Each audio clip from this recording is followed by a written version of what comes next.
Buenas tardes a todos. En primer lugar, me gustaría dar las gracias al comité organizador del Congreso por haberme invitado a esta sesión, en la que voy a presentar este trabajo publicado por nuestro grupo en la revista Jarridam en marzo del año pasado. Como ya se ha dicho, el título es la evaluación de un nuevo protocolo estandarizado para el manejo perioperatorio de pacientes anticoagulados que reciben un dispositivo de estimulación cardíaca. Voy a dedicar un minuto a justificar la realización de este estudio, y es que el número de pacientes anticoagulados que nos remiten para implantarles un dispositivo de estimulación es cada día mayor, en nuestro centro hospitalario de alrededor de un 23%. Y el manejo perioperatorio de estos pacientes es de vital importancia establecer un equilibrio en lo que es la protección tanto frente a las complicaciones tromboembólicas como frente a las complicaciones hemorrágicas. Y el problema es que a día de hoy todavía no disponemos de recomendaciones claras y precisas sobre cómo manejar a estos pacientes. En una publicación previa de nuestro grupo vimos que la tasa de hematomas en la bolsa del generador, utilizando la estrategia clásica de la heparina puente, era muy alta, de un 15%, y ya sabemos en los últimos años que diversas publicaciones han mostrado que el implante de dispositivos bajo anticoagulación oral activa en pacientes de alto riesgo tromboembólico es seguro y con tasas de hematomas significativamente menores a la estrategia clásica de la heparina puente. Con todo esto, planteamos nuestro estudio para que realizara aportaciones a lo que ya sabíamos hasta el momento. Y lo que hicimos fue diseñar un protocolo que incluyera tanto a pacientes de alto riesgo como de bajo riesgo tromboembólico. Los estudios hasta ahora fundamentalmente se habían centrado en los pacientes de alto riesgo. Incluimos también una nueva estrategia de clasificación del riesgo tromboembólico en la que primábamos la protección frente a la complicación tromboembólica. También tratamos de valorar la influencia de nuestra nueva estrategia sobre las estancias hospitalarias, algo que no se había estudiado con detalle. Y por último, intentamos poner en marcha un programa de implantes ambulatorios en pacientes con anticoagulación oral activa. ¿Y cómo hicimos esto? Pues bueno, el diseño del estudio es el que se ve en la imagen. Incluimos a 419 pacientes que los dividimos en dos grupos. Por un lado, el grupo de estudio en el que aplicamos el nuevo protocolo, que se recogió de forma prospectiva y en el que los pacientes eran clasificados según su riesgo tromboembólico, utilizando una nueva escala que a continuación explicaré, de tal forma que los pacientes que eran considerados como de moderado o alto riesgo tromboembólico iban al implante del dispositivo con anticoagulación activa, de INRs entre 2 y 4, mientras que si se consideraba que el paciente era de bajo riesgo, se suspendía la anticoagulación 2-3 días antes de la cirugía y se reanudaba en las primeras 24 horas. Este grupo del estudio se comparó con un grupo control recogido de forma retrospectiva en el que los pacientes fueron manejados con la estrategia clásica de la heparina puente. Esos pacientes también eran clasificados según su riesgo tromboembólico, atendiendo a las recomendaciones tradicionales, de tal forma que si el paciente era considerado como de moderado o alto riesgo tromboembólico, se suspendía la anticoagulación 3 días antes del procedimiento, se iniciaba heparina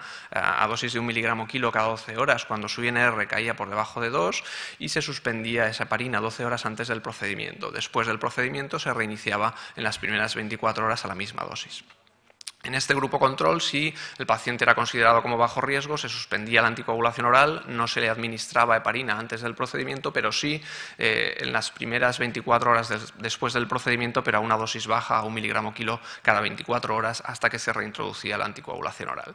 Como digo, en el grupo de estudio introdujimos una nueva estrategia de clasificación del riesgo tromboembólico que básicamente, en lo que se diferencia de las recomendaciones clásicas, es que nosotros considerábamos como de alto riesgo tromboembólico cualquier prótesis valvular fuera del tipo que fuera y de la localización que fuera, y sobre todo a los pacientes con fibrilación auricular con puntuaciones de CHADS de 2 o superiores a 2. Con todo ello, estas son las características basales de nuestra población. Dividida a la izquierda vemos según el riesgo tromboembólico fuera moderado o alto, y a la derecha el riesgo tromboembólico bajo. Y únicamente quiero destacar aquí que la nueva clasificación del riesgo tromboembólico lo que nos servía era para tener en los pacientes considerados como bajo riesgo, pacientes que eran verdaderamente de bajo riesgo, con puntuaciones medias de CHADS 2 por debajo de 1, mientras que utilizando la estrategia clásica había pacientes considerados como de bajo riesgo que realmente no lo serían y que tenían puntuaciones de CHADS 2 medias bastante altas. Perdón. La otra cosa a destacar es que los pacientes en la nueva estrategia que recibían, que eran de alto riesgo tromboembólico y que recibían el implante bajo anticoagulación oral activa, estaban realmente con INRs terapéuticos, con una media de 2,55.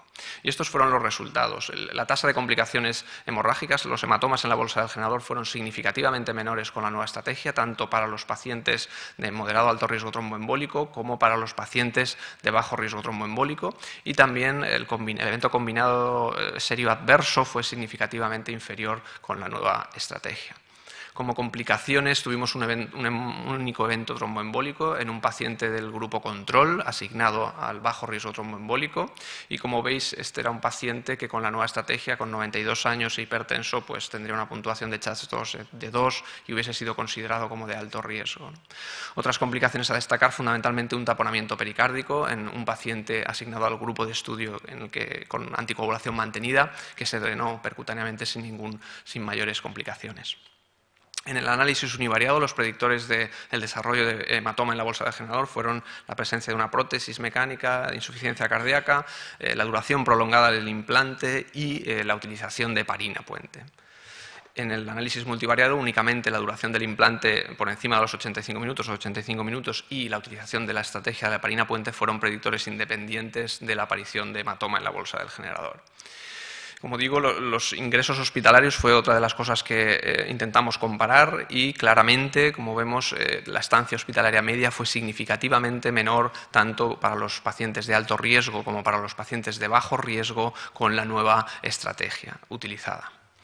Y, por último, intentamos poner en marcha un protocolo de implantes ambulatorios. Para ello lo que hicimos fue fijar unos criterios por los cuales considerábamos que un paciente podía ser potencialmente ambulatorio y consideramos que podíamos hacer de forma ambulatoria a todos los recambios de generador o a los primoimplantes de marcapasos que estaban asintomáticos o mínimamente sintomáticos y también a los desfibriladores que solo pasaban las 24 horas de observación rutinaria en el hospital que pasan todos nuestros pacientes.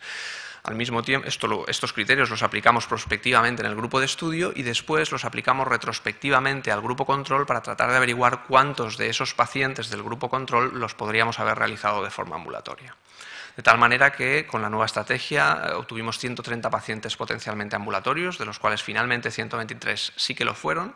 Estos pacientes consumieron un total de 27 días de ingreso, una media de 0,22.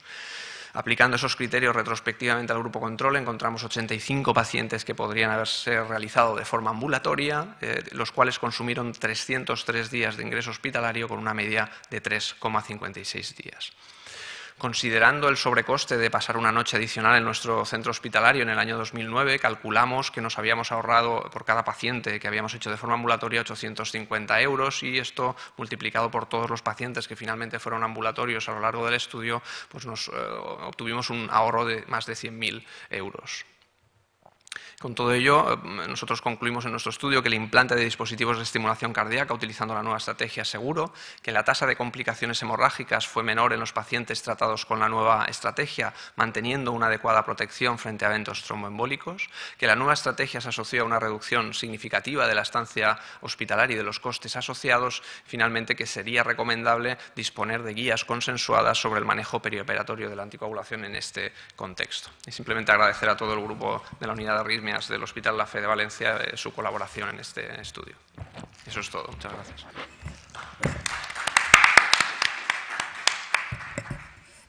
Abrimos un turno de preguntas. No sé si alguien quiere hacer algún comentario a la presentación del doctor Cano o alguna pregunta. Yo tengo una apreciación. Yo creo que esto ya debe ser un sistema estandarizado, el hacer los pacientes bajo anticoagulación o utilizando este protocolo que habéis utilizado. Yo creo que pues hacen falta unas guías, pero yo creo que es así. Y luego quería saber tu opinión en los pacientes o qué hacéis en dos situaciones. Una, en aquellos con nuevos anticoagulantes y pacientes de alto riesgo.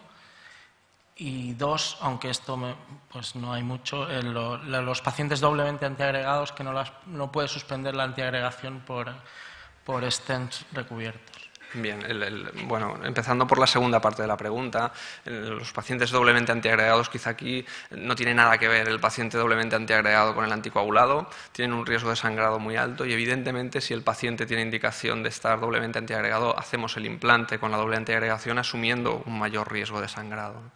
En el caso de los nuevos anticoagulantes no tenemos experiencia realmente. No hemos tenido realmente ningún caso de paciente ni siquiera con recambios de generador que estuviera tomando alguno de los nuevos anticoagulantes. No podría dar datos al respecto. ¿Alguna otra pregunta?